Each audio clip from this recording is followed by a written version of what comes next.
नमस्कार दोस्तों, नवनिर्माण एकेडमी में आपका स्वागत है।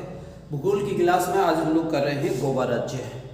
देखिए, गोवा राज्य जो है, गोवा राज्य भारत के, मैं मैप में आपको दिखाता हूँ गोवा राज्य को। इधर तो है अरब सागर और इधर है बंगाल की खाड़ी। ये जो एरिया है यहाँ पर अरब सागर का तट है, यहाँ पर इसको पश्चिमी तट के नाम से जाना जाता है, पश्चिमी तट। और यहाँ पर बहुत ऊंची ऊंची पहाड़ियाँ हैं यहाँ पर पश्चिमी तट के पास में, इसलिए इसको कहा जाता है पश्चिमी घाट। और इस एरिया में पश्चिमी घाट को एक और नाम से जाना जाता है। पश्चिमी घाट में जो पहाड़ियाँ हैं उनको सहयात्री नाम से भी जाना जाता है।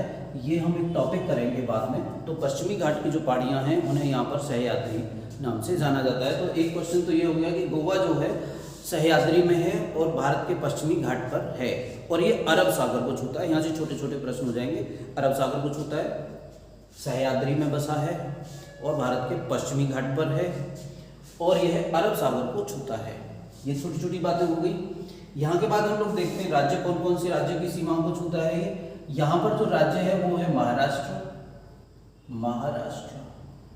और यहाँ पर जो राज्य है वो है कर्नाटक। तो केवल दो राज्यों की सीमाओं को छूता है ये, महाराष्ट्र और कर्नाटक। और पानी की जो सीमाएं लगती हैं यहाँ पर अरब सागर की सीमाएं लगती हैं। छोटी छोटी चीजें मैं बता देता हूँ।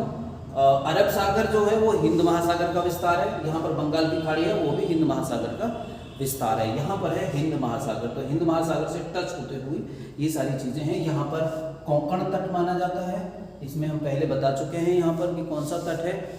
इसको कहते हैं कोंकण तट। और यहाँ पर देखिए, इधर हम छोटी बातें नहीं करेंगे। यहाँ पर है श्रीलंका, भी दिख जाएगा आगे। और राज्यों की बातें हमने लोग नहीं करते। यहाँ तक देखिए, जब भारत 1947 में आज़ाद हुआ तब गोवा आज़ाद नहीं हुआ था।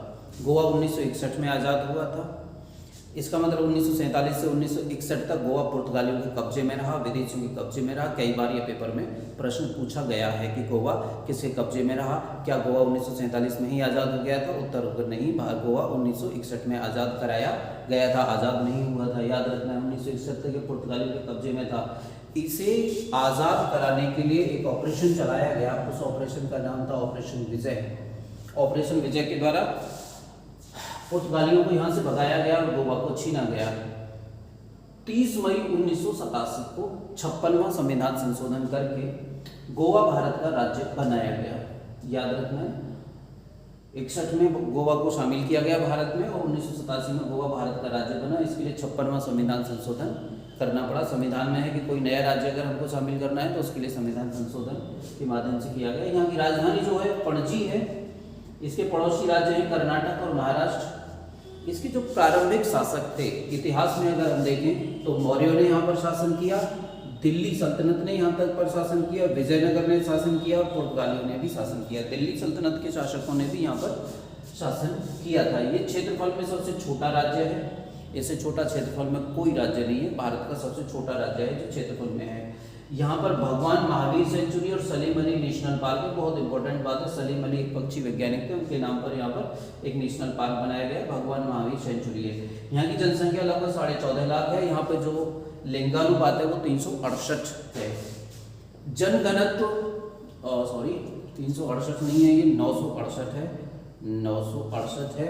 और यहाँ का जनघनत्व 394 है। यहाँ पे दो भाषाएं बोली जाती हैं, कोंकणी और मराठी, क्योंकि ये महाराष्ट्र के पास है। यहाँ पे एक बड़ा बंदरगाह है, मर्मगोवा।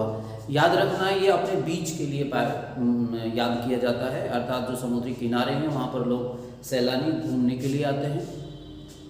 पुर्तगालियों के द्वारा स्थापित की गई वहाँ पे कई चर्चें हैं, कॉलेज बंद कर दिए गए हैं। वहाँ पर विधानसभा है। विधानसभा में 40 सीटों के लिए चुनाव होता है। लोकसभा के 2 सदस्य वहाँ पर जाते हैं। राज्यसभा के वहाँ से 1 सदस्य है। यहाँ का उच्चतम न्यायालय बॉम्बे उच्चतम न्यायालय में, लेकिन बॉम्बे उच्चतम न्यायालय की उच्चतम न्यायालय नहीं, यहाँ का उच्च न्यायालय बॉम्बे में है, और बॉम्बे उच्च न्यायालय की खंडपीठ पणजी में स्थापित की गई है। तो मित्रों, ये छोटा राज्य है, हमने जल्दी खत्म कर लिया, छोटी क्लास है। आप इन सारी चीज़ों के नोट्स बनाया करो, इनको याद किया करो, रटा करो ढंग से, और इसका पीछा तभी छोड़ा करो जब ये याद हो जाए। परीक्षाएं आने वाली हैं बहुत सारी, उन परीक्षाओं की तैयारी में अपनी जान बिछा दो, जान लगा दो, पूरा समय परीक्षाओं को दो, खेलो कूदो और पढ़ाई करो, याद करो मित्रों। और आप हमारी वीडियोस देखते हैं, इसके लिए मैं आपको बहुत बहुत धन्यवाद देता हूँ। एक बार फिर धन्यवाद। जय हिंद।